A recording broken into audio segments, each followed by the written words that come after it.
When things feel a bit chaotic, Instacart helps deliver milk and sausage. Add a little life to your cart. Get stuff from literally all your stores, from baby wipes to albacore. Add a little life to your cart. Instacart helps get your groceries. Your first 3 deliveries are free. Download Instacart. Add life to cart. Terms apply. Fargo, the new virtual assistant from Wells Fargo, makes banking faster and easier. Like this. Fargo, what's my checking account routing number? And this. Fargo, turn off my debit card. And this. Fargo, what did I spend on groceries last month? And that's just the beginning. Do you, Fargo? You can. In the Wells Fargo mobile app. Learn more at wellsfargo.com/getfargo. Terms and conditions apply. Your mobile carrier's availability and message and data rates may apply. Wells Fargo Bank, N.A., member FDIC. Nobody has more respect for women than I do. Nobody. Hillary Clinton wants to abolish it, believe me. She wants to abolish our Second Amendment. I think they didn't deny it. I don't think anybody denied it. Other presidents did not call. They'd write letters, and some presidents didn't do anything. Many people have come out and said I'm right. You really do have to ask yourself, where does it stop? Hello and welcome to Fallacious Trump, the podcast where we use the insane ramblings of some offal dropped on the floor of a supercuts to explain logical fallacies. I'm your host, Jim. And I'm your other host, Mark. A logical fallacy is an error in reasoning that results in bad or invalid arguments, and the logical fallacy we're looking at this week is Bulverism. Can I just congratulate you on the mental image of some awful... Yeah, I didn't want to be specific as to which piece of organ meat most resembles Trump. But it's not just one piece. It's like it's some... It's various lumps of just offcuts of...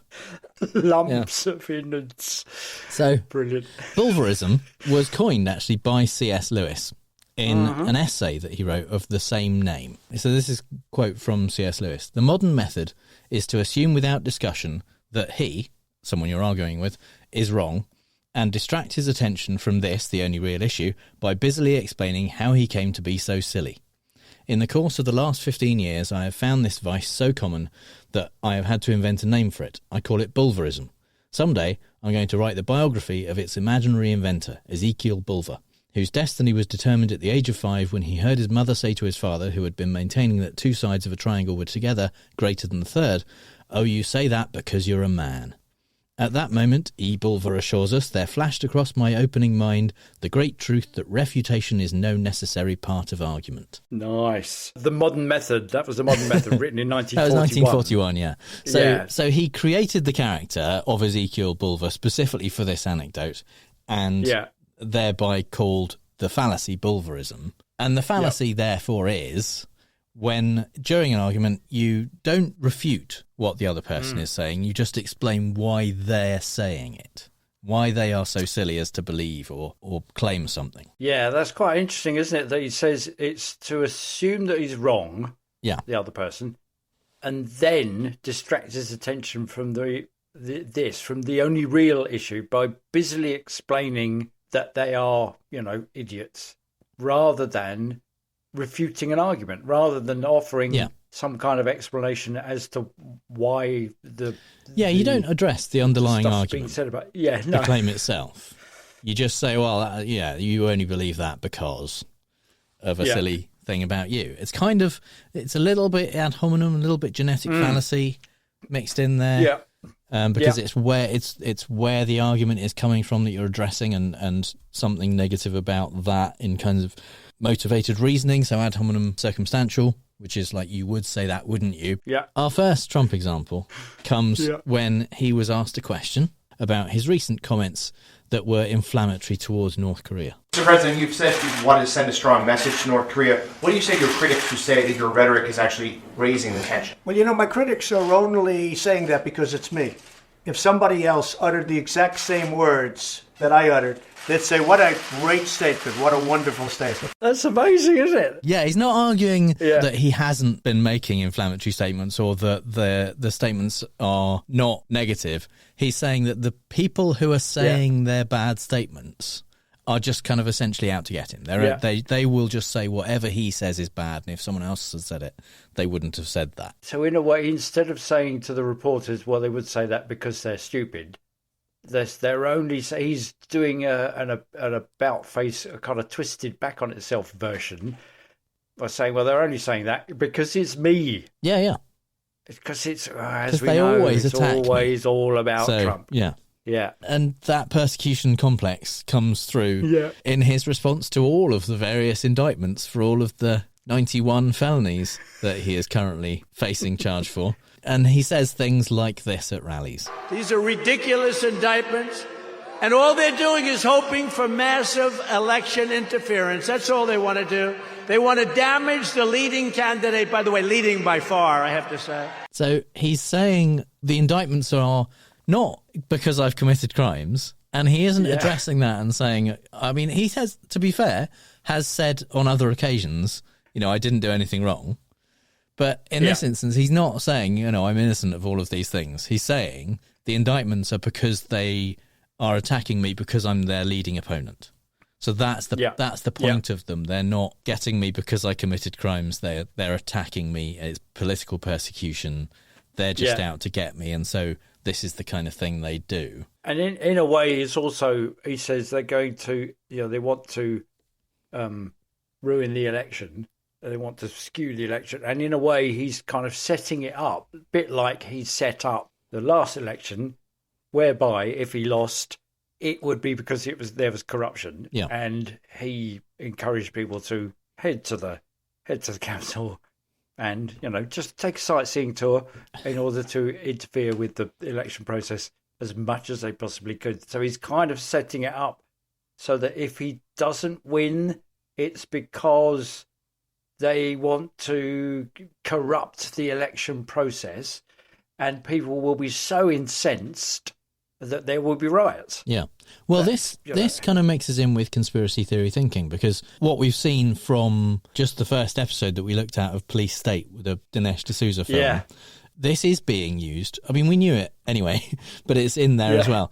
This is being used by his followers and his allies to say he is being persecuted. He is being attacked. The deep state, Joe Biden's administration, they're out to get him. They're attacking their opponent, their main political opponent. He's the leading Republican candidate.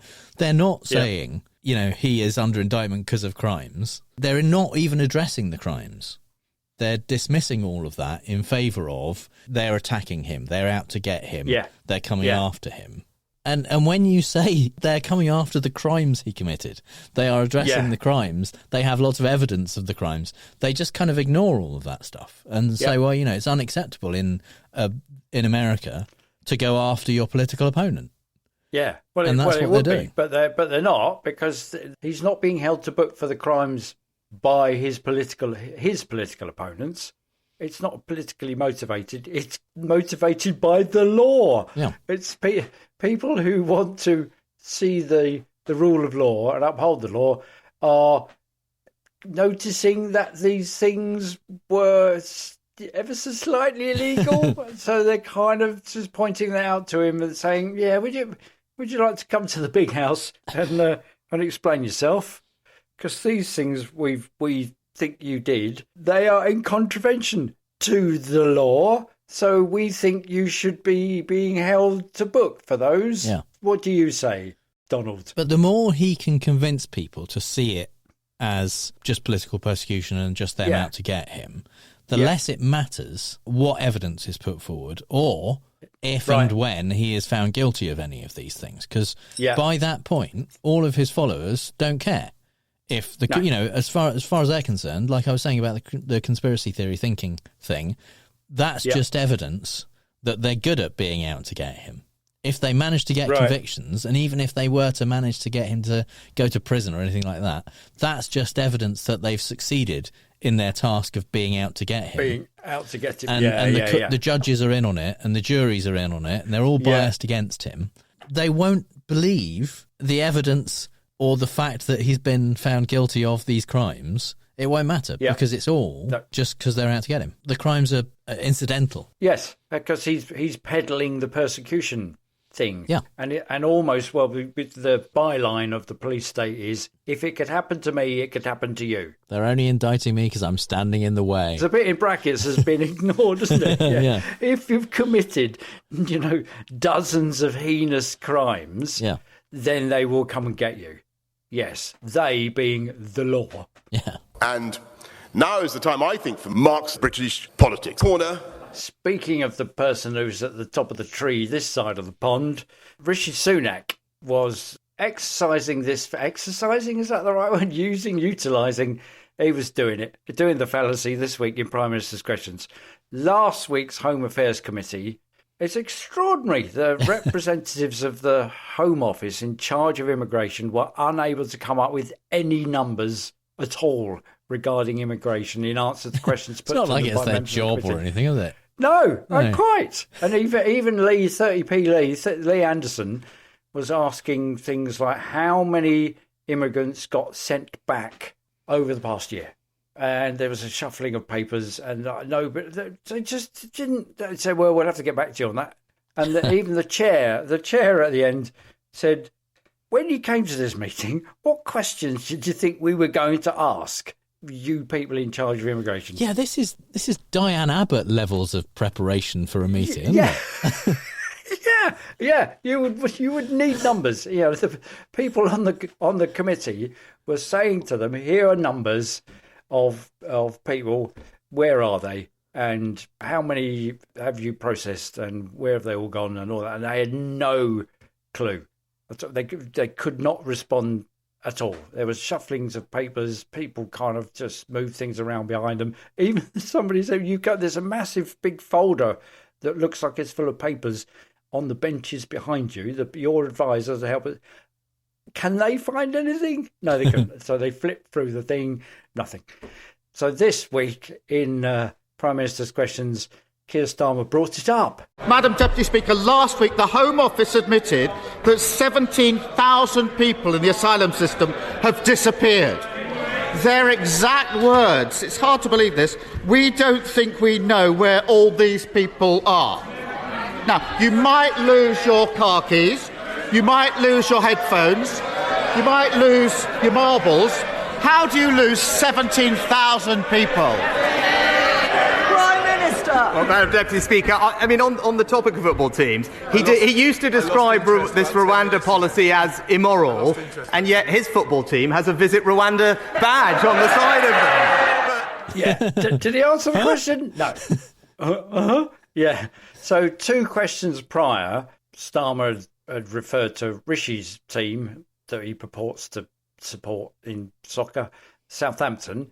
And he points out that they've been on a winning streak. They've won 11 games in a row, unlike Rishi, who's lost 17,000 people. Starmer's team, incidentally, is Arsenal, and their shirts do indeed have Visit Rwanda on the sleeve. And on the visitrwanda.com website, it says Rwanda is Arsenal Football Club's official tourism partner. So it's money, basically. Yeah, sponsored. They paid to have their thing on there. Thing on the sleeve, yeah. But in 2 ways, it doesn't answer the question. So it doesn't answer the question, how do you lose 70,000 people? Why the fuck doesn't your Home Office know where you're supposed to be in control of the borders? Where are these people? Doesn't answer that bit. And nor does it counter that Starmer's assertion that the Tories deal with Rwanda is immoral, the one to take asylum seekers from the UK, is deeply flawed, unworkable and immoral. He just says, yeah, but the football team you support have got Rwanda on their shirts. It's very strange. I would say I'm not convinced this is a Bulverism fallacy as such. It's definitely a red herring because it is distracting from the point by just going off in a different direction completely and not talking about the question at all. It's a very, very weird guilt by association as well of suggesting that the football team you support takes money from tourism, a tourism group that wants to promote a country that we don't think it's moral to send our immigrants to. That's circuitous at best. Yeah. Yeah. He says we're immoral, but he supports the. Yeah. So he's not answering 2 questions. One about whether the deal is actually moral, how much is it costing? Where's the 400 million that we spent already? What does that got us? Crucially for this fallacy, he's not explaining why Keir thinks it's immoral or why Keir thinks that 17,000 people are missing. He's just saying it's all very well you say it's immoral. When you're... Look over here, jingly keys. Little laser dot on the wall. Yeah. All right, well, let's try this one then. Nigel Farage was deemed to be a PEP, a politically exposed person, by Coutts Bank, who famously is the Queen's Bank. So it's kind of a Swiss bank, but I think it's part of the NatWest Group. It's a very select bank. It's posh place to have your money, yeah. Yeah. And rather than carry the risk of him suddenly having no job at all in the political sphere, so he's a politically exposed person and thus have no income, and or get eaten by crocodiles on television in the jungle, or for them run the risk of being associated with the far-right views that he says out loud in public, they opted to close his account. So here's Farage on his GB News show discussing the documents he got from a subject access data request to Coutts, and he reassures them that he is a good investment and he's a gracious and understanding person with nothing to answer for extreme views-wise.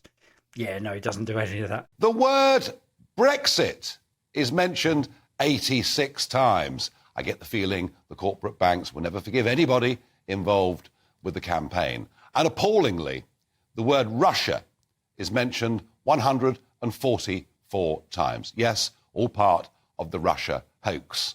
The word racist is used 12 times. Well, I suppose we could have expected that from a group who are filled with malice and the very special kind of prejudice that you only get from the upper middle classes with metropolitan views. What?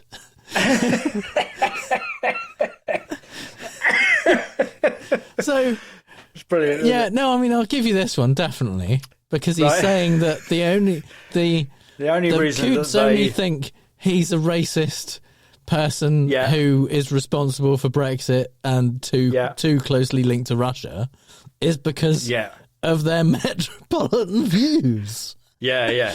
Not because they've been paying a little bit of attention for the last 10 years. Yeah, because for the upper middle classes with metropolitan views, it's the kind of the special kind of prejudice that's reserved for the upper middle classes. Prejudice with against views. Racists. Yes, exactly. Yeah, so he is upper middle class with metropolitan views. Yeah, but he'll have a pint with you down the pub, won't he? Yeah, he'll play that game. Yeah, and and the whole thing about metropolitan views, that's kind of as opposed to extreme / estuarine / rural views. Don't know. Yeah, and this is the point at which I realise that Bulverism is basically never trust a hippie. It's that kind of, we know what those kind of people are. So here's the direct refutation of what they're saying. They're saying they're closing down my account because they hold metropolitan views. Wow. Yeah, it's Speaking of hippies, here's Mike Graham in October 2021 on his talk radio show speaking with Cameron from the Insulate Britain campaign, which was a cause devoted to pressuring the government to insulate Britain's homes to help lower energy costs, keep voters warm and react to climate change. I think it's fair to say that Mike's not a fan. What do you do for a living, Cameron? I'm a carpenter. A carpenter, right. So how safe is that for the climate? Well, I work with timber, which is a much more sustainable material rather than concrete. I also But you work with trees that have been cut down then, don't you? It's a sustainable building practice. How is it sustainable if you're killing trees? Because it's regenerative, you can grow trees. Right. Well, you can grow all sorts of things, can't you? Well, you can't grow concrete. You can.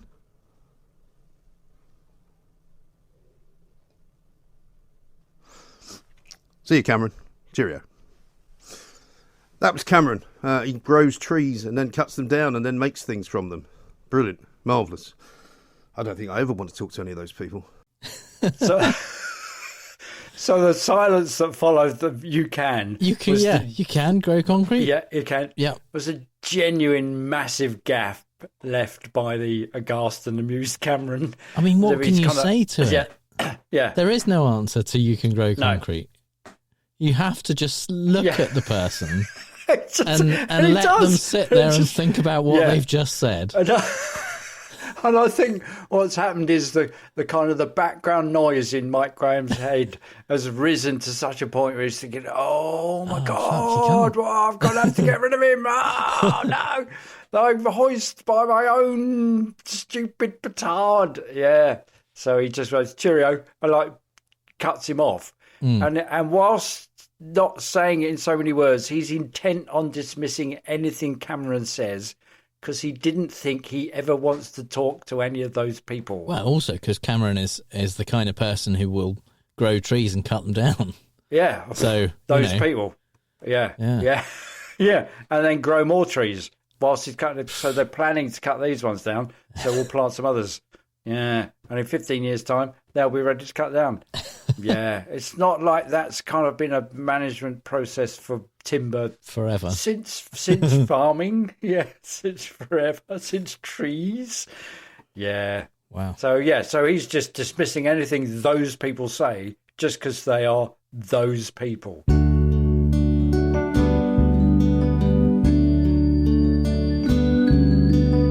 I don't know how we trust him, what to do to finally bust him.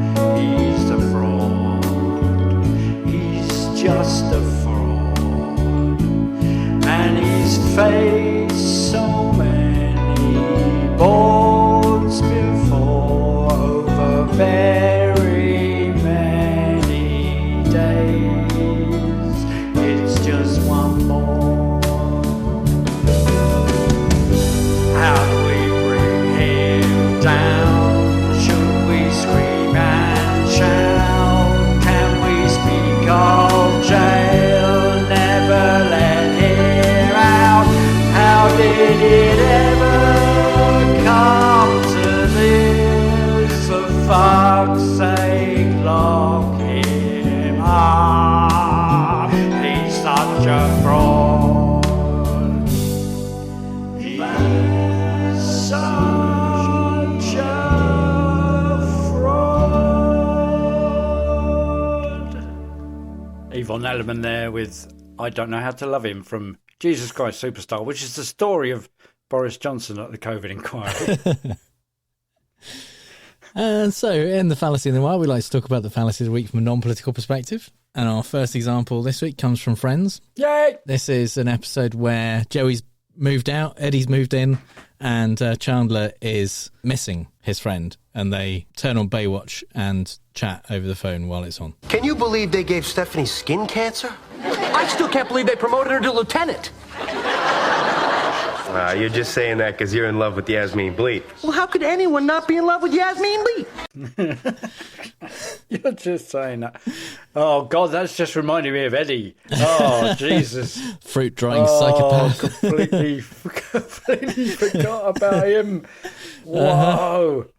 So, Chandler is only saying that it's unfair in some way that Stephanie was made a lieutenant because he's in love with Yasmin Bleeth. Yeah. And, I mean, clearly Stephanie deserved to be lieutenant. She's way more responsible than Caroline. Just wouldn't make any sense to make Caroline a lieutenant. But, you know, that's the motivated reasoning that Chandler comes to that with. But Joey doesn't address the claim. He doesn't address Chandler's incredulity that Stephanie deserved to be lieutenant. He just says, well, you're just saying that because you love Yasmin Bleeth.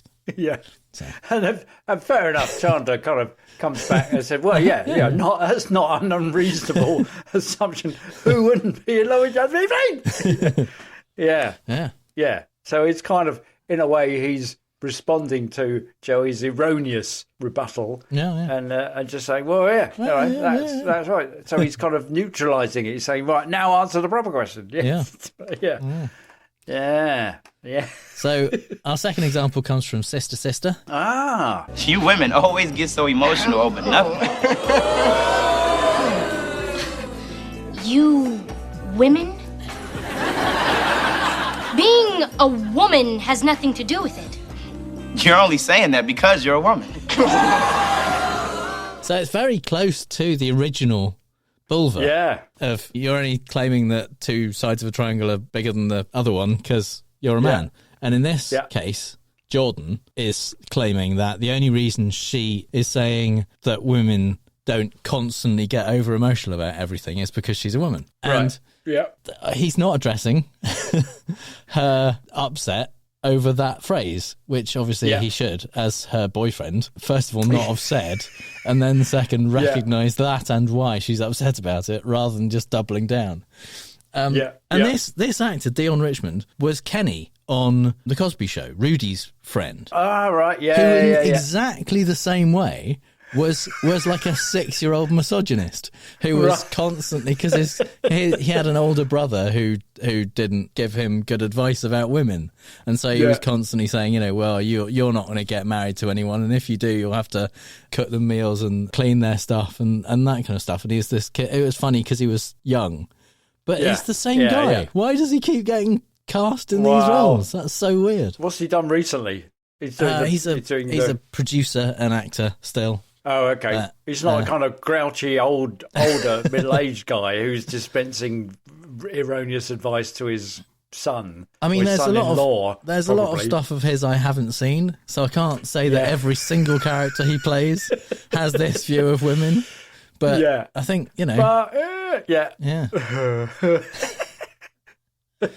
So finally, we have a clip from Casablanca. You have any idea what you'd have to look forward to if you stayed here?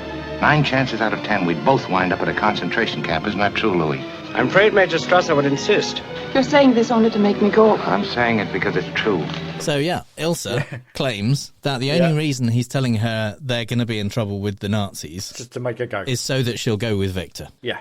Which is probably true. And, I mean, this is the point at which he then goes into the whole that, you're part of his work, you're what keeps him going, and what I have to do, you can't be any part of. And he's no good at being noble, but the problems of 3 little people don't amount to a hill of beans in this crazy world, and all of that kind of stuff.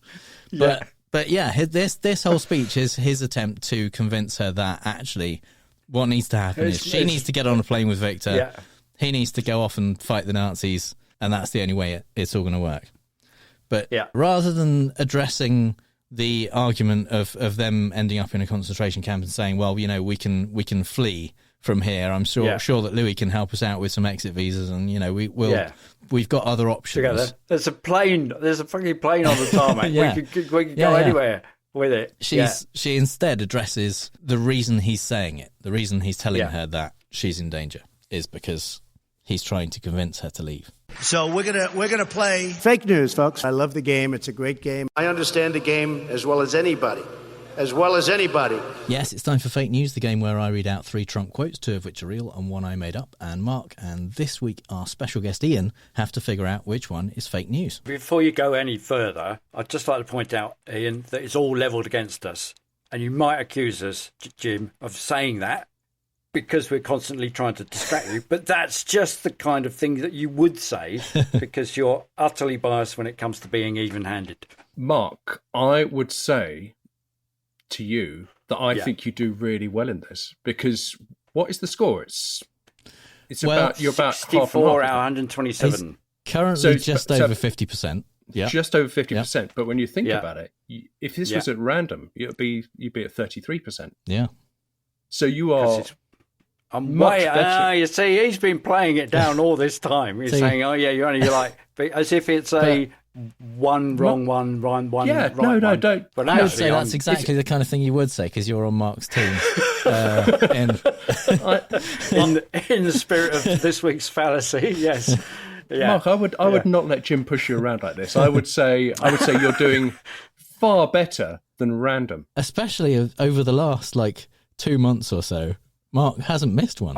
It's been an insane run of good luck / excellent work. It's not insane, oi! Unprecedented. Let's put it that way. Yeah. So, and I tell you what, I'm gonna make a pledge now, right? Because if there's one thing I don't like, it's when people take the easy choice, which is whatever you choose, Mark. I will not go along with you. I'll go with something else. Wow, brave. So we could get both of them wrong. We could. That would be cool because there are 3. So that's well, good thinking. Yeah. There you go. There's also the act of a madman. Yeah. Right. Okay. So, well, lay it on us then. The quotes this week are separate incidents And I could have picked from many others in which Trump claims big, strong people with tears in their eyes came up to him and said something lovely. Okay. So, statement number 1. Just a little while ago, backstage, there were 9. Of the 9, now these were tough guys. These are seriously tough cookies. In fact, I looked at them and I said I wouldn't want to fight these guys. But of the 9, 8 of them were crying. And I looked at the 9th, crying out of happiness because they're back. I looked at the 9th guy, I said, what's wrong with you? Why aren't you crying? I don't cry, sir. I said, that's okay. Okay. So that's about a group of miners, miners, that he... Right. Because he'd recently reopened a mine or something. Oh, right, that's why they're back. Okay, I see. Yeah. Statement number 2. Yeah. Just today, a guy came up to me, a very, very big guy. This actually happens all the time. Big guy, military guy, army uniform. He was a soldier. Tears pouring down. He came up to me, said, "Sir, thank you, sir. You rebuilt our military. It was going to hell, and you rebuilt it." And he saluted me, tears coming down on his face. This big guy who probably never even cried when he was a baby. Right. Yeah. Okay. I like the fact that, I'm a bit confused as to what his job is, because he goes, big guy, military guy, army uniform, he was a soldier. All right, thanks for clearing that up. Yeah. Have you ever seen on social media where people go, I'm not going to do such and such because it's gay, and then they say something completely innocuous, like, I'm not going to eat sourdough because it's gay. Right. And I'm so not gay, I didn't even cry as a baby. Yeah. Whose life is so gilded and fluffy? Didn't even cry as a baby. If you're in the military, don't ask. Don't. About sourdough. Yeah. Was he as a child? Was he on this? Was he in some kind of incubator sort of flotation tank? He was already a big, muscly, big tough guy, muscly military as a guy. baby. Yeah. Right. Camouflage nappies. There's a khaki nappy joke in there, but I'm not going to do it. It's got nice. Statement number 3. He said, "Sir, thank you for saving our country. And I used to be surprised because I've been hearing this for a year and a half. I used to be surprised. It's a big statement and they're oftentimes crying. And they're people that don't cry. These are not criers. These are people that are real stalwarts, not crying. Nothing wrong with crying, but they often are crying. And I've heard it so much." Now, Ian, just to preserve the integrity of the game, we have to let Mark guess first. Right, sure. Otherwise he could... And then whatever I guess, Ian's going to guess the opposite. Whatever the opposite of a triangle is. Okay, because I've got in my mind what I think is which I think is true, but I will stick to my. And then when we're both wrong, we can say what we should have said. Well, I'm just wondering. I'm just wild about Harry. I'm just wondering. You see, the big guy, military guy, army uniform. He was a soldier. Sounds a bit too much hyperbole. It could be a gym thing. However, the other one had a lot of the first one. There were 9 of the 9. These are seriously lots of little sotto voce asides. Which I don't see. That hasn't helped me at all. I don't know why I listened to myself. That's not helped one bit. So hearing for years. See, the third one is sort of ordinary. You think that, like for Trump or for a normal person? I mean, no, but compared with the other, for Trump, that's quite normal insofar as it doesn't have little asides, little quotes of other people, all that kind of stuff, and, that sort of rundown of the military guy, army guy, poor now, sir, thank you very much. So, probably never even cried when he was a baby is, I think, too good a joke for Trump. So, okay, so on that basis, just wanton ignorance, I'm going to go for number 2 is the one that you made up. Okay. Big guy, military guy, army uniform. Well, this is good because naturally I've put the word true and underlined it a couple of times on number 2. Okay. Oh, have you? Oh, okay. And I'll tell you why. It's because I think that repetition, when he's telling a lie, he's always putting in more. When people lie, they always put in more detail, and the more detailed it is, the more you think you lie. So if you say, big guy, military guy, army uniform, wore this, did that. Yeah. And he's trying to paint a picture. So I've gone for number one because I think these 9 tough guys, 8 of them were in tears and one of them was not. I don't think Trump would ever. And one of them, 8 of them were in tears, and the 9th one was crying. Oh no! Yeah. No! Yeah, Looks at the 9th crying out happiness. Doesn't cry. Oh, he has just a little aside. He doesn't cry, but I don't think that he would ever admit, even if you said is it 8 out of 9 or 9 out of 9? I don't think he would go 8 out of 9. Right. So I've written false. So we've naturally divided. I didn't have to invoke my my fair play rule. Get out of jail clause. Yeah. So you both think that number 3 is real? We do by process of elimination. Yeah. So I'm going to start with that one. Okay. And number 3 turns out is real. He said, "Sir, thank you for saving our country." And I used to be surprised because I've been hearing this for a year and a half. I used to be surprised. It's a big statement. And they're oftentimes crying. And they're people that don't cry. These are not criers. These are people that are real stalwarts. They're not crying. Nothing wrong with crying, but they often are crying. And I've heard it so much. Yeah, so many people come up to him crying, thanking him for saving the country. And these are the people that don't cry. They're not criers. No. Not crying, he's but they're so crying. traumatized.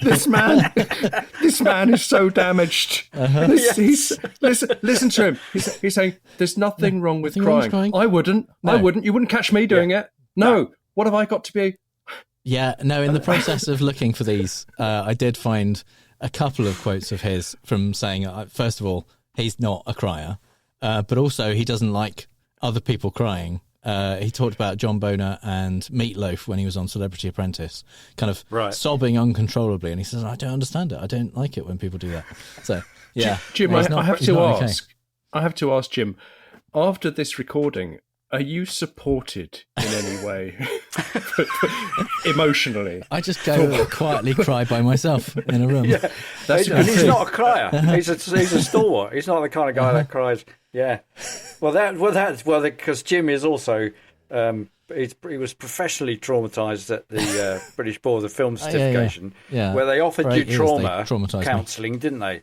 And you said, "It's fine. I know they're just films. I know it's just fiction."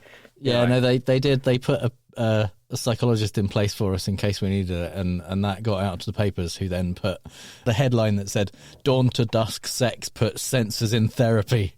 Brilliant. So, didn't an artist make a 15-hour film of paint drying that you all had to sit through? Yeah. Just 2 people had to sit through it. Just in case there was like PG or something. It was a U. Suitable for all. Suitable for all, even if you've got contains mild paint drying. Yeah. So, of the other 2, so I think number 2 is made up by you. Mark thinks number 2. Yeah, but Ian now thinks number 1. And I will reveal. Yes. That number 1 is real. Just a little while ago, backstage, there were 9. Of the 9, now these were tough guys. These are seriously tough cookies. In fact, I looked at them and I said, I wouldn't want to fight these guys. But of the 9, 8 of them were crying. And I looked at the 9th, crying out of happiness because they're back. I looked at the 9th guy, said, "What's wrong with you? Why aren't you crying?" "I don't cry, sir." I said, "That's okay." I wouldn't want to fight these guys. Like, he's capable of fighting anyone. Yeah, these are tough guys. I only want to fight 9 stone weaklings that I can possibly beat. I wouldn't want to fight these guys. Donald, you can't even fight your own past. You can't even win a fight with your hair. Yes. Yeah. See, I come from I had a traumatic childhood, and I dealt with that by the ingestion of alcohol to what I'm prepared to call a professional standard for 20 years. Fantastic. Okay. Yeah. I've been sober for 8 years, but every time I look at Donald Trump, who does not drink, I think maybe a beer or 2 maybe would have been. should. Yeah. Give it a go. Beneficial. Take your job. Because I'm the only person I really harmed was myself. That is the one thing I cling to. So that means. So well, we have some social contestants on Patreon and Facebook who I posted this just before we started recording, and we've got Renee, Will, and Nick on Patreon all thinking number 3 is fake. Ranier and Will say it's because they don't think that he would know the word stalwarts, and oftentimes doesn't sound like him either. He'd know the word stalwart because that's what he was told by his father as a child. Yeah. You must be stalwart. You must be a stalwart. Yes. Oftentimes you must be a stalwart. Oftentimes, yeah. And on Facebook, Andrew wishes for them all to be fake. Mike says gut feeling number 2. So, yeah, good one. And Melanie says she thought it was number 1 because the fact that there might be 9 big guys crying backstage at the time is a bit too kind of verifiable. Some people might look backstage and notice that there aren't. That doesn't bother Trump. But no, at he's all. not. He's not bothered by that. So, no. But yeah, that means that Mark continues his impressive run. Gets another 1 in the win column. Fantastic. So you're kind of pointing out. You see, I've realised that this is the equivalent for Jim of machine learning, because what he does is find out all those things that we kind of go, well, there's the tell there, but then next time he just stops using it.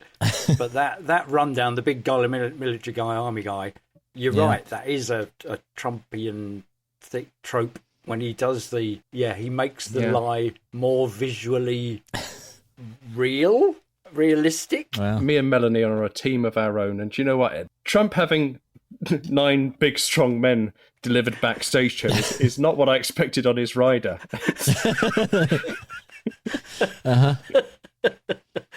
Yeah, I think they were each carrying a different coloured M&M. So that was fine.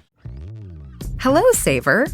Whether you're saving for that trip to the tropics or saving for an emergency, now is the time to take advantage of Wells Fargo's savings options. Wells Fargo offers savings accounts that can help you save towards your goals. So, what are you saving for? Visit a Wells Fargo branch or wellsfargo.com/save to open a savings account today. Wells Fargo Bank, N.A., member FDIC.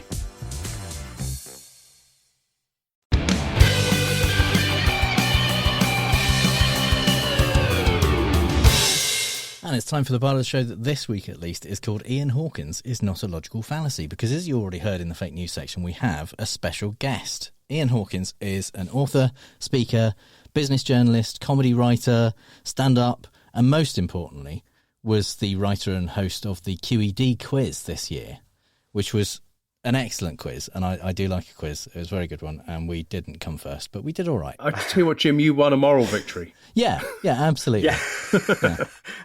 And despite not winning, you invited him on the show.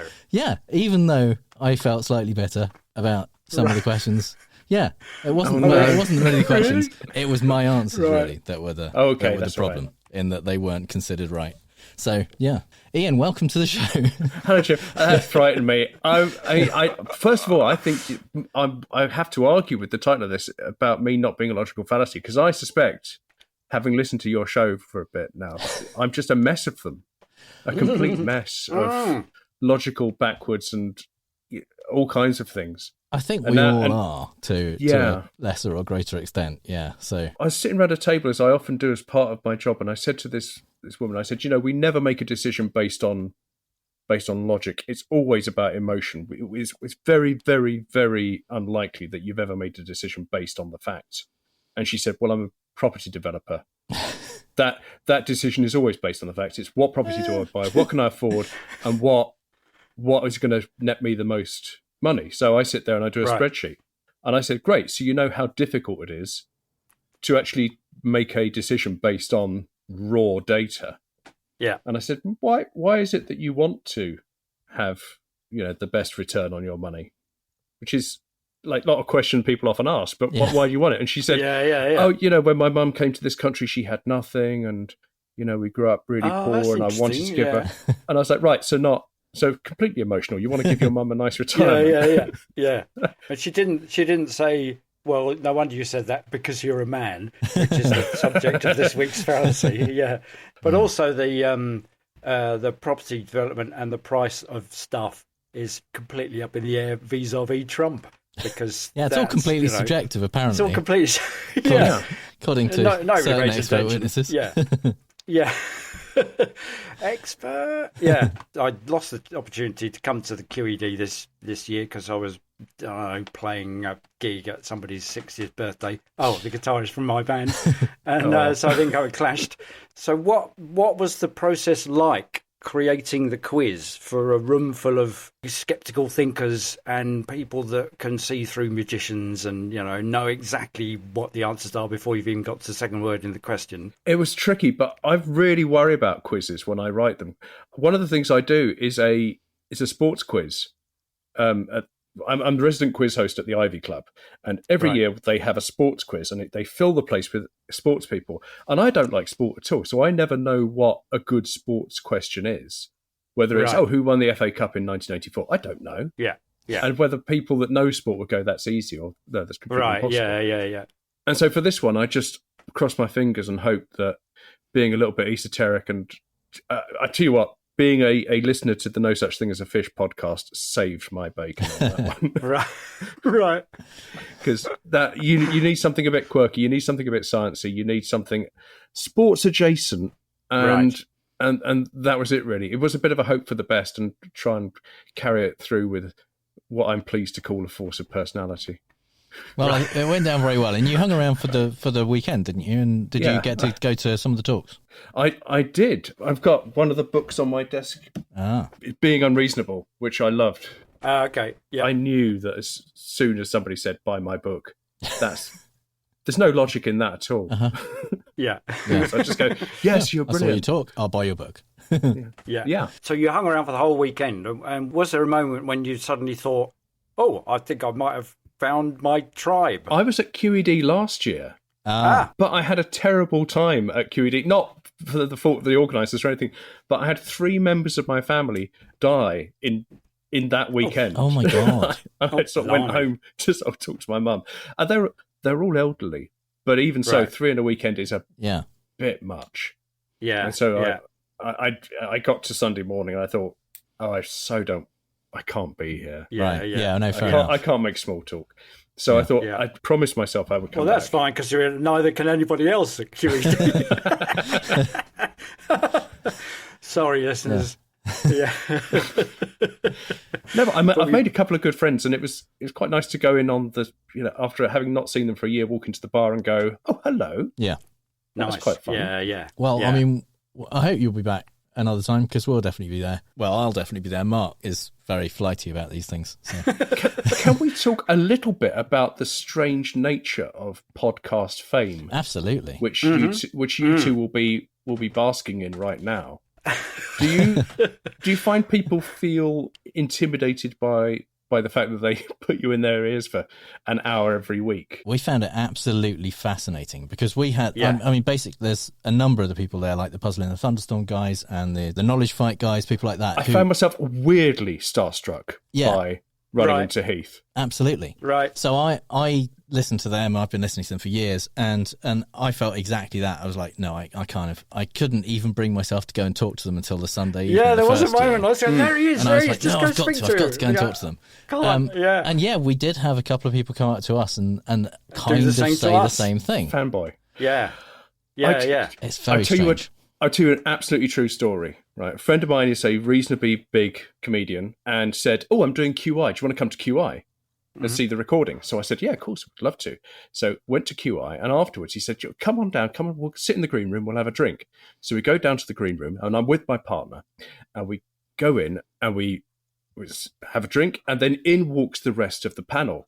So my other half then starts chit-chatting to Sandy Toksvig, right, and having a lovely conversation. I'm breezing around, and then in through the door walks Anna Chisinski from No Such Thing as a Fish podcast, which we listen to a lot.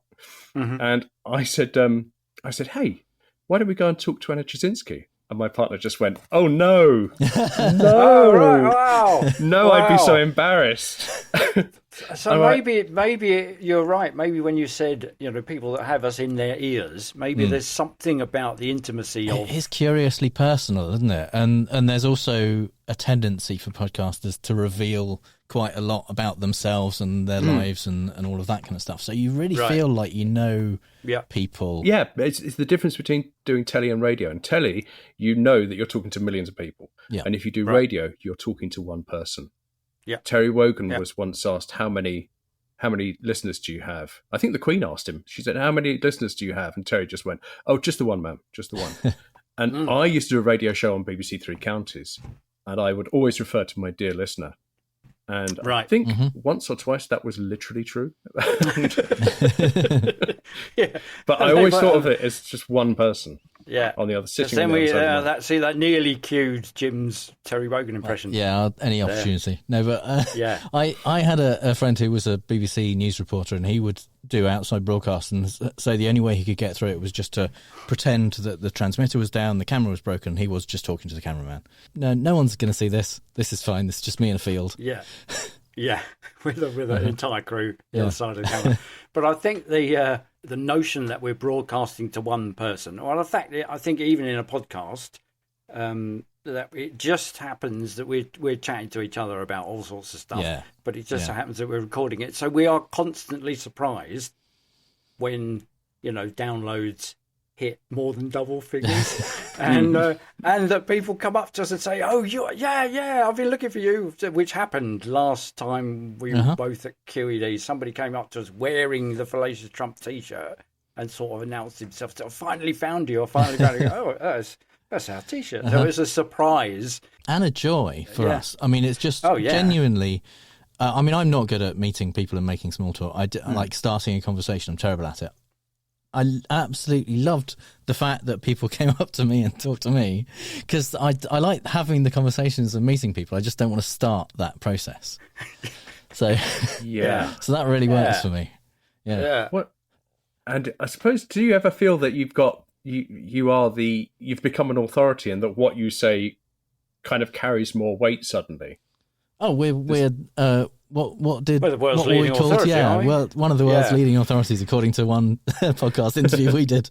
Yeah, somebody interviewed us and introduced us as that. But I guess in part of my so as well as making films, I teach filmmaking, and part of the that moment of nervousness when you go into a classroom or into a session when you're about to start. You've got to believe that you're an expert. You've got to behave like you're an expert, and in a way you are, because you know stuff that they don't. Yeah. So you just kind of audiences do not want to be given any ambiguity about that whatsoever. I once did an interview where for Square Mile, and I've been a speaker coach for a long time, so I coach people on how to stand on stage and deliver speeches. And they said, "Oh, who have you coached?" And I said, "Well, quite a few big names, some Olympians, some CEOs, and a cabinet minister who's, I'm not going to tell you who it is because they asked me not to, and that's fine." Because they're really shit at public speaking. They're terrible. I don't want that reputation to follow me around. Yeah. No, and in the interview, it came out as Ian Hawkins is the UK's most trusted speaker coach. There you go. Nice. And I thought, yeah. Well, I don't know if I believe that, but I'll have it. Absolutely. Put it on your poster. I'll put it everywhere. Yeah. Yeah. That's and great. you can always counter any argument by saying, "I'm entitled to my opinion." Yeah, exactly. Oh, yes. Yeah. And the other thing is, because I say there's 3 rules of good communication, right? The first one is find out what the audience needs and make sure you deliver it. But you have to deliver it as only you can deliver it. So you're authentic. And you're being yourself.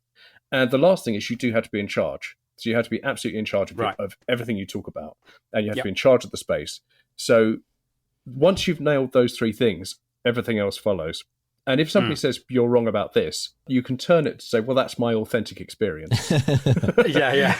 Yes. Which gives me the authority. Yeah.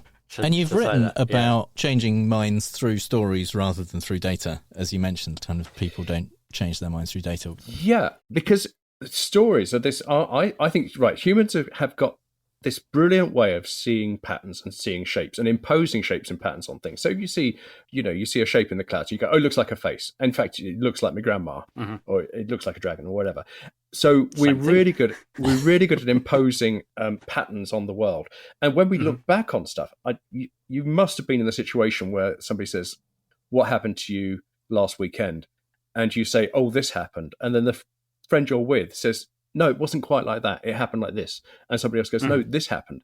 And you all 3 were at the same place, saw the same thing, but you've all imposed a slightly different narrative on it. Okay.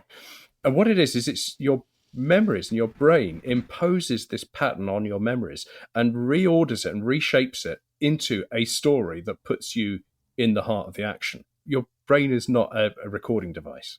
It's a pattern-seeking device before all other things. So if you want to create change, and we all know that change is really hard, a story is a set of data with a very specific pattern, a beginning, a middle, and an end. And if you're at the end of your story and you say, this is where we've ended up, this is how things are, you cannot create change. It's impossible. You're at the end of it.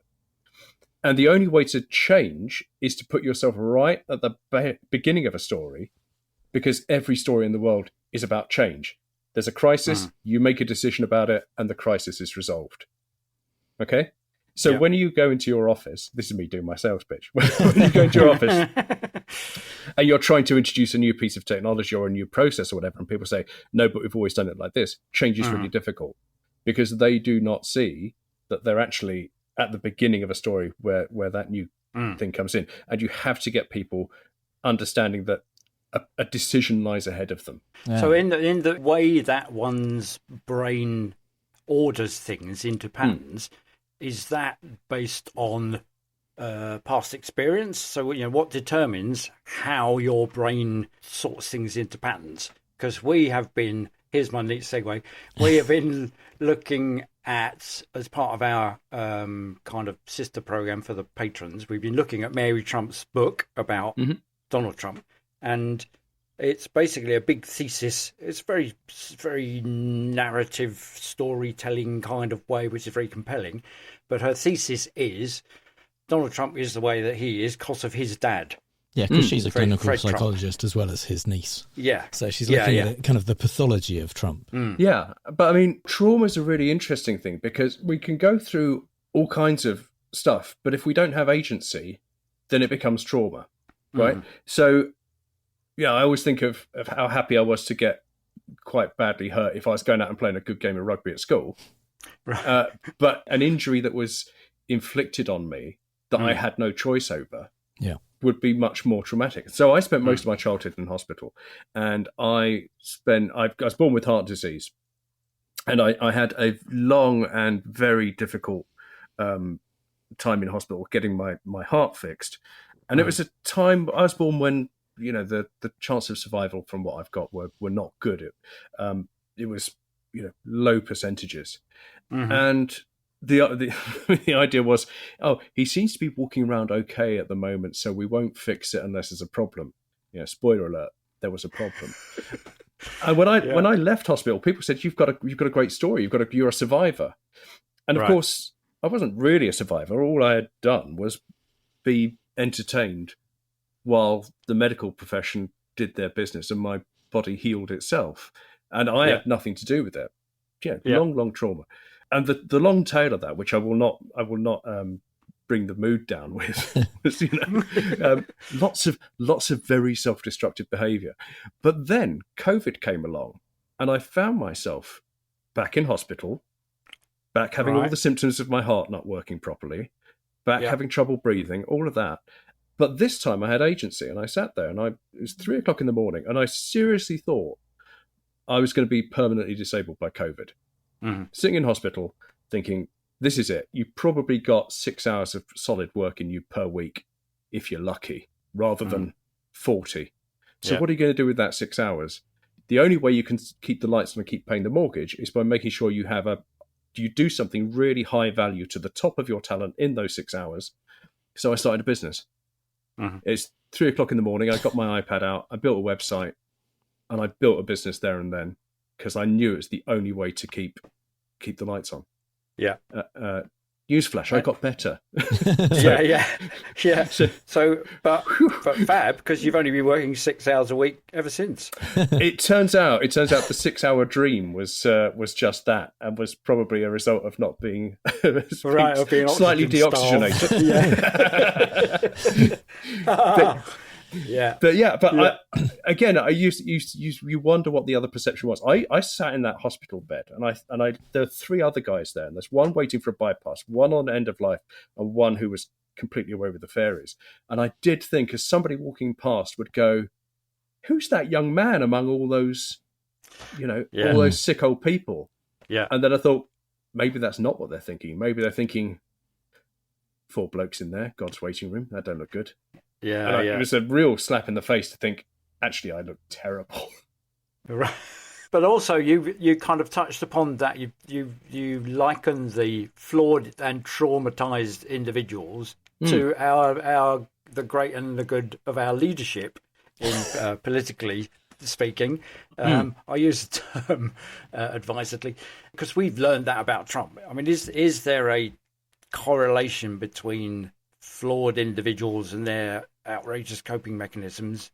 I'm thinking of Eton-educated, Bullingdon Club members, and their popularity as leaders, or their sense that they can be leaders, even though the latest tranche of the COVID inquiry is by their own admission pointing out that they're all saying, "Well, yeah, we had no idea what we were doing."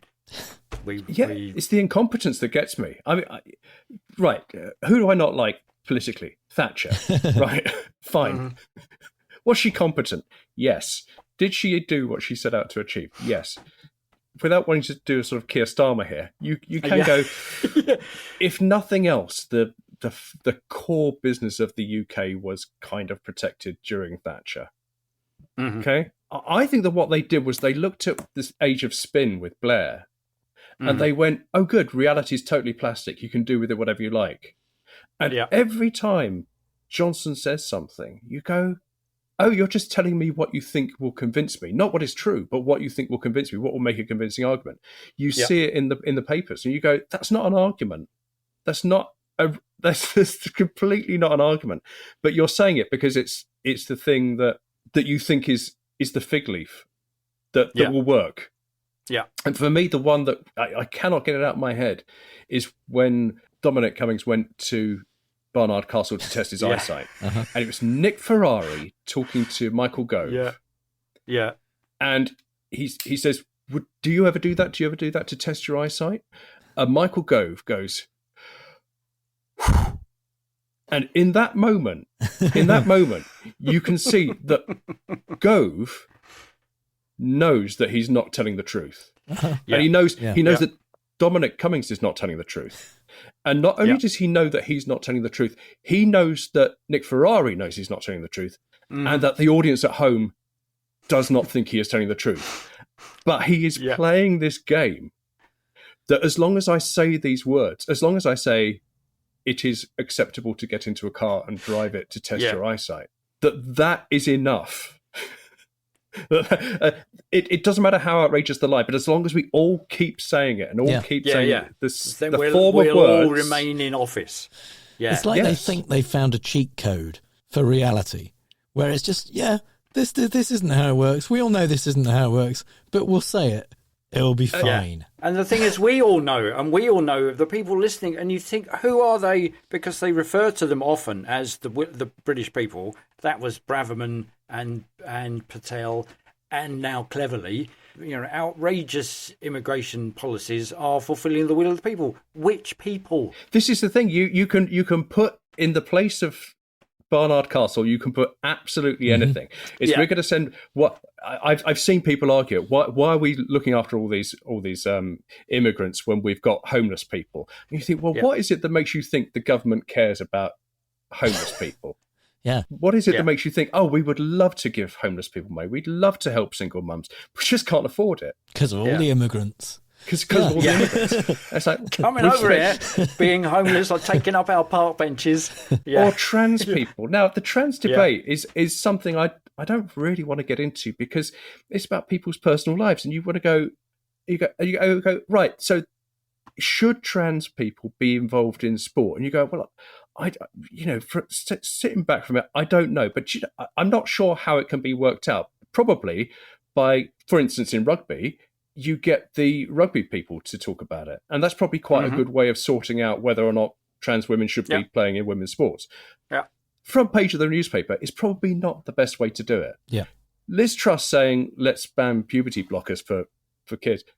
Right. Is there any other area of medicine where I'd like Liz Truss to start legislation on? Yeah, exactly. Because she did so well in economics and politics, so why not let her have a go at that? After all, Matt Hancock did a fabulous job. They're all terrific experts. You see, I'm not saying that I would have made a better fist of the economy if you left me in charge of it for 49 days. I'm not saying I'd do better. What I'm saying is that after I'd broken it, I might sit down and say, do you know what, Ian? Stick to the quizzes. This, I'll not do that again. Yeah, this isn't your forte. And instead, she's done a book called about how to save the West. Yeah, The war on woke starts here, and you go right. Okay, page 1 has to be a definition of woke. Yeah, right. Yeah. Well, that's and I went to see Stuart Lee doing his snowflake tour, and he was talking about wokery and snowflakiness. And he kind of like did this definition of caring about other people, allowing other people to have their own lifestyles. If that's what being a snowflake is, then I'm a snowflake. Quite happy to be that. Or as Farage said on this week's episode, people with metropolitan views. I don't know what that means. I've got a bit. When you're being told that you're part of a metropolitan elite that denigrates Leave voters at my fancy pants dinner parties. I just thought, hang on, I don't have fancy pants dinner parties. I am a metropolitan. Yeah. But in what world are these in what world is Jacob Rees-Mogg not part of the metropolitan elite? Yes, but I am. Telling me that I am. Yes, yeah. Well, in exactly the same way of redefining experts as Michael Gove famously did when he told us that we were all fed up with experts. Yeah, as a man who's had open heart surgery, I like experts. Yeah, experts are great. I'm not a great believer in the school of life. If you get struck down with appendicitis and I offer to do it, whip out your appendix. No, I would pause. I would say, no, Ian, let's see if there is another way through this. I think part of the problem is that's the entire system of cabinet ministers, is they're all put in positions of being in charge of areas they have absolutely no expertise in, and then shuffled randomly into other areas they have no expertise in. So that's what they think is the way to go. In fact, I think if they show any kind of ability and nous, they get shuffled anyway. But, who was it? Wallace, who was actually quite a good defence minister. They said, well, we're going to move you out of defence. He went, well, I'm not fucking doing anything else. I'll go then. Because I'm really good at this. James Cleverly has been castigated in the House of Commons this week because he's not on top of his brief. And part of me goes, he's only been in the job 2 weeks. I mean, I was still figuring out where the coffee machine was when I... That's right, yeah. Well, but, don't leave it too long. Like Liz Truss, we think, well, she's only been in the job 44 days. Yeah, that's long enough. That's long enough. Get out. That's by the way, that's not me defending James Cleverly. That is me criticising the whole system that goes, you were foreign minister, weren't you? Why do you have a jolly good go at the Home Office? Yeah, have a go at that. Have a go at that. Well, Ian, you've agreed to stick around for the next section of stories we don't have time to talk about. But for now, if people want to find out more about you, where's the best place for them to go? Best place to find me is mr-hawkins.com. That's where all my shtick is. Excellent. Thank you very much for joining us. Oh, thank you very much indeed for having me. Mark, Jim, it's a pleasure. Pleasure is all ours. And finally, some things we really don't have time to talk about. Former House Speaker Kevin McCarthy is the latest to join the exodus of over 30 senators and congresspeople who've announced their decision not to run for re-election next year. But Kevin isn't waiting till the election, vowing to leave Congress by the end of the month.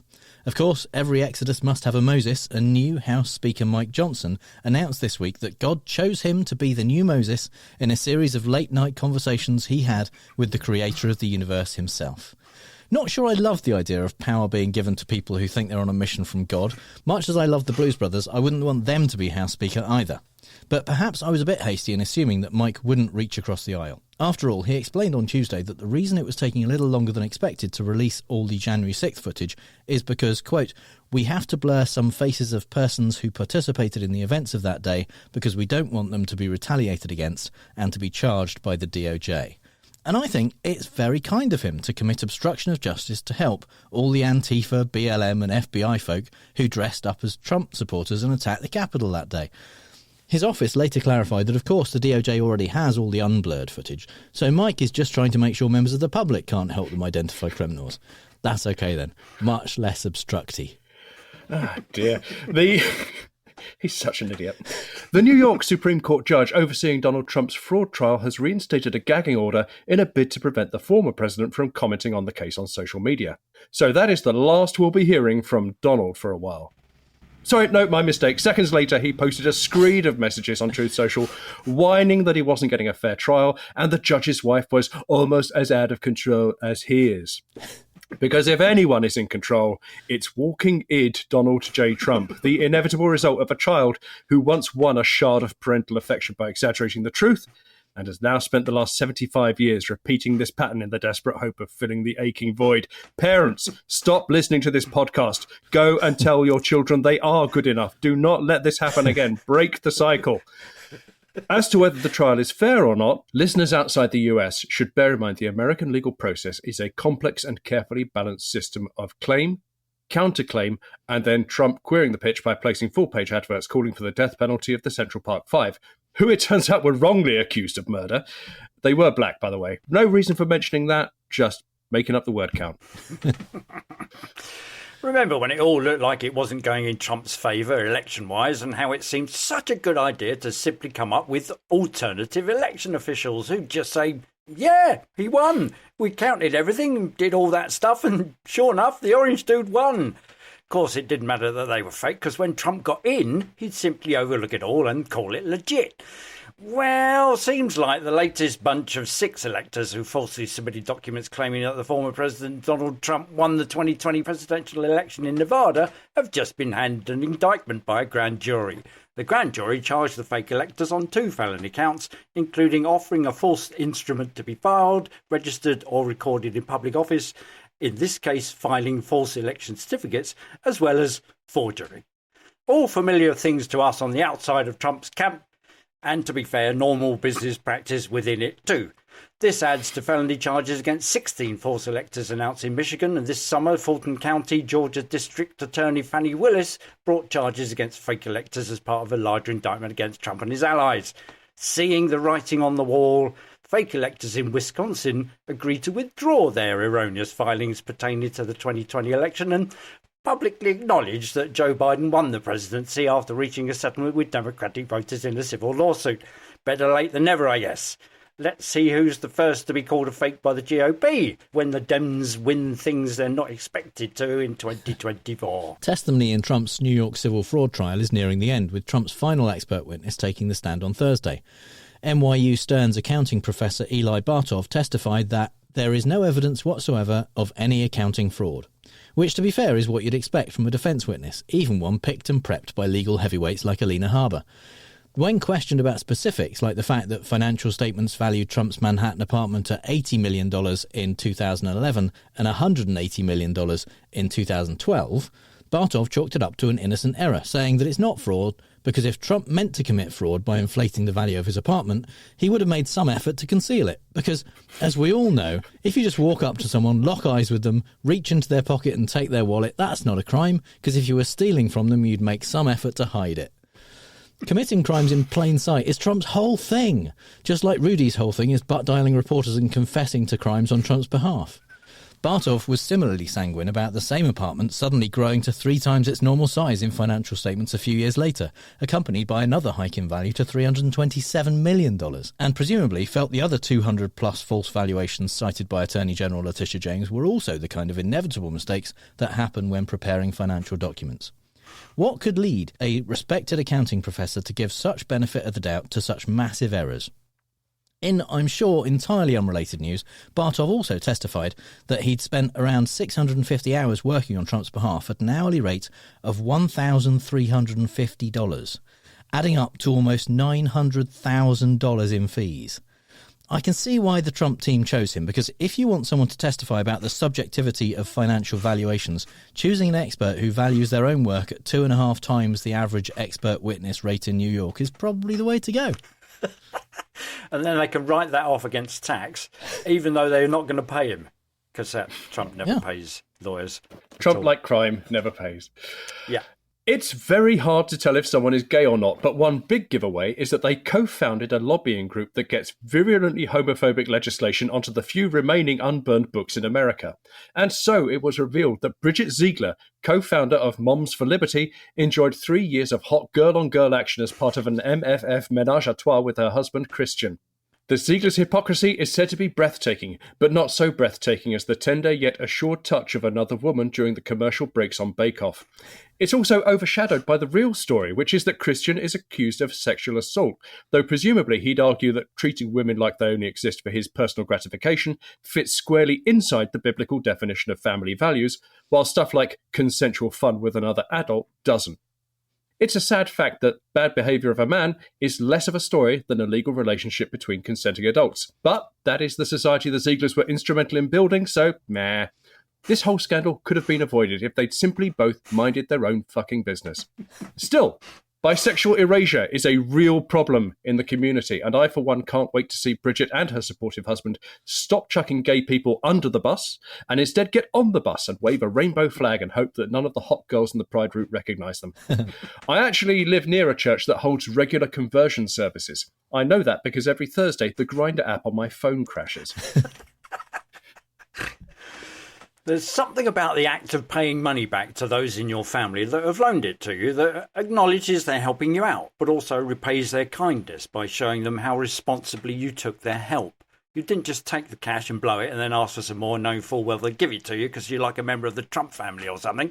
So when James Comer noticed Hunter's bank statements had repeated regular illicit payments to his father Joe Biden, it didn't occur to him that the documents likely showed repayments for a truck. Comer, from the school of Donald Trump getting money from Fred Trump with no word of thanks, just grunts of entitlement, claimed no one in his family repays him after he loans money. When my son needs help or my daughter, who's in college, needs it, I just give her money. Nobody ever pays me back, Comer said. You bet your ass he's storing that up to guilt them in his dotage.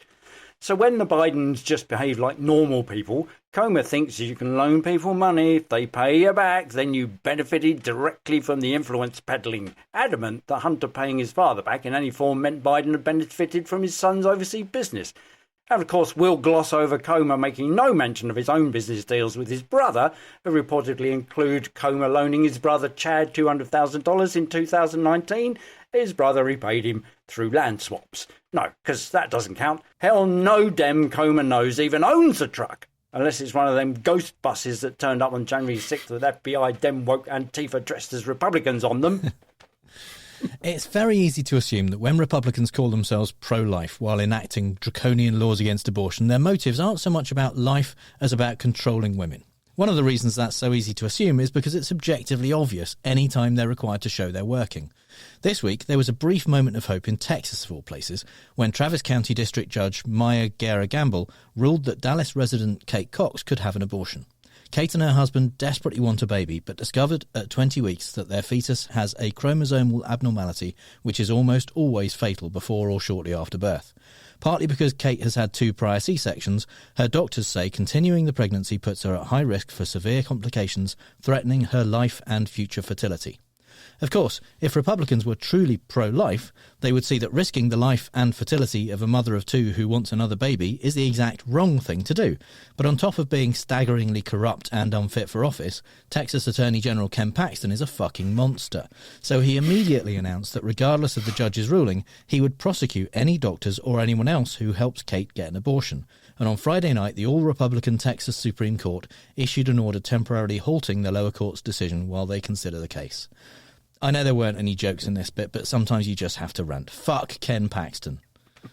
On a lighter note, Liz Truss launched a bid to prevent harm to women and children, which is a nicer way of saying empower the state to proactively bully, demean and deny medical care to vulnerable and isolated children. In a private member's bill this week, Liz says it's common sense to hold off puberty-blocking drugs until after someone's gone through puberty, showing that when it comes to common sense, she's ready to work the same magic as she did on the nation's mortgage repayments.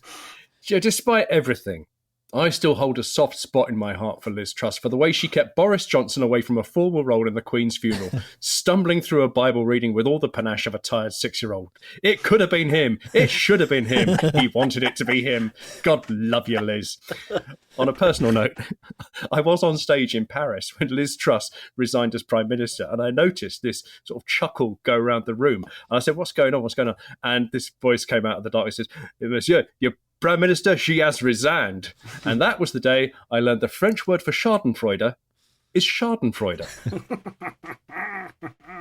So, yes, it's been another depressing week in British politics this week. James Cleverly, the new Home Secretary, turned out to be just like the old Home Secretaries, bit sweary, completely batshit crazy for Rwanda, and determined to change the law to ensure that the tens of millions spent with Rwanda isn't wasted any more than it clearly has been. The Supreme Court had ruled that the deal to send asylum seekers to Rwanda wasn't lawful because Rwanda wasn't the safe place to be. James Cleverly thought he could get round that by simply passing a bill that said Rwanda was indeed a safe place. This from the government that denies if people say they are a man or a woman that they are. And if they say they are genuine asylum seekers, then they are foreign criminals looking to play the system. Meanwhile, Rishi Sunak got pissed off at the Greek Prime Minister, who met with Starmer first and consequently said, I'm not playing, and he's not going to let the Greeks have their marbles back, despite laws going back to the dawn of democracy itself saying that they are theirs. The Greeks were last seen craning Stonehenge away to a museum in Athens for safekeeping. I'd notice a factual error when you said James Cleverly thought. No, he didn't. Oh, yeah. Yeah. No. Very good. So that's all the bad arguments and faulty reasoning we have time for this week. You'll find the show notes at fallacioustrump.com, and if you hear Trump say something stupid and want to ask if it's a fallacy, our contact details are on the contact page. If you think we've used fallacy ourselves, let us know, and if you've had a good time, please give us a review on Apple Podcasts or wherever you get your podcasts, and simply tell one other person in person about how much they'd like our podcast. And you can support the show at patreon.com/ftrump, just like our strawman level patrons Laura Tomsic, Rennie Z, Schmutz, Mark Reike and Amber R. Buchanan, who told us when we met her at QED we can just call her Amber, though another listener recognised her at QED this year because we kept using her full name all the time. And our true Scotsman level patrons Melissa Sytek, Stephen Bickle, Janet Luetta, Kaz Tui, Andrew Houck and our top patron Lauren. Thank you ever so much for being our patrons and continuing to support the show, and thank you too to our very special guest Ian Hawkins, who's been fab. You can connect with those awesome people as well as us and other listeners in the Facebook group at facebook.com/groups/FallaciousTrump. Ian, are you in the Facebook group yet? All music is by The Outbursts and was used with permission, so until next time on Fallacious Trump, we'll leave the last word to the Donald. That's right, go home to mommy. Bye. Bye!